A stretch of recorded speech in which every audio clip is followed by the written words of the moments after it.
Geshagi. Babake saizi hajaienda clinic for the last 6 months. Na ndiye tulikuwa tunasaidia. Aliachiliwa. Wenye walichukua Kaluma Boy. Juzi tumewaita tukauliza kuliendaje, wakasema ati pesa iliisha, ndio maana Kaluma ameishi kutuziwa hapa TikTok. Kuna watu walitrust, wengine wakajinyakulia wakaenda wakiendaga. Kaluma akajua hivyo haezi ongea. Mnamjua vizuri kuanzia nini mwanzo. That is what they did. Saizi wako Geshagi wote, hawana mbele wala nyuma.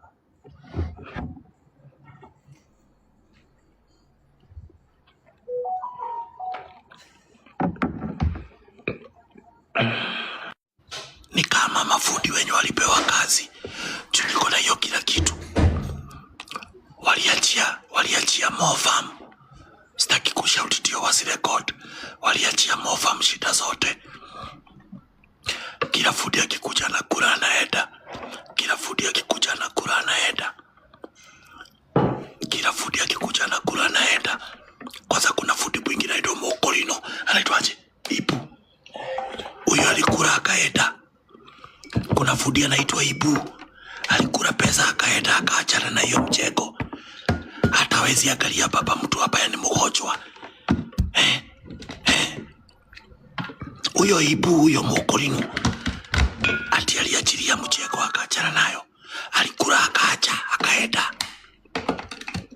Mama Kaluma akufukuliwa kazi.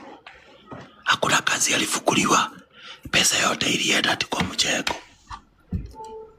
Sasa waliachia stress zote Mofam. Hajui atafanya nini. So nilikuwa nasema ukichukua ugali na nyama, unajua guys hawajasikia, hizo zilikuwa za ndani.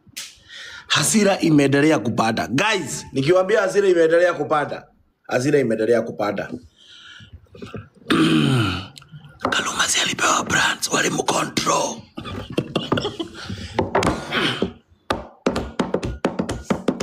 Kitu moja, wacha nisiongelee story. Naona kama ni mimi. Nyumba imalizike na wakuwe sawa. Sasa niko na good news. Lakini before niwape good news, mjue ya kwamba siku ingine tukianzisha project, tusikubali mtu mwingine aingililie. Tumalize hii project wenyewe kwa wenyewe. Sisi kwa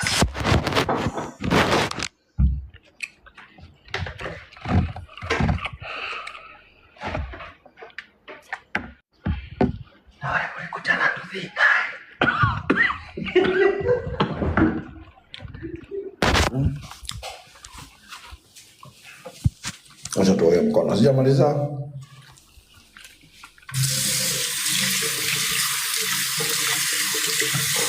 Hapa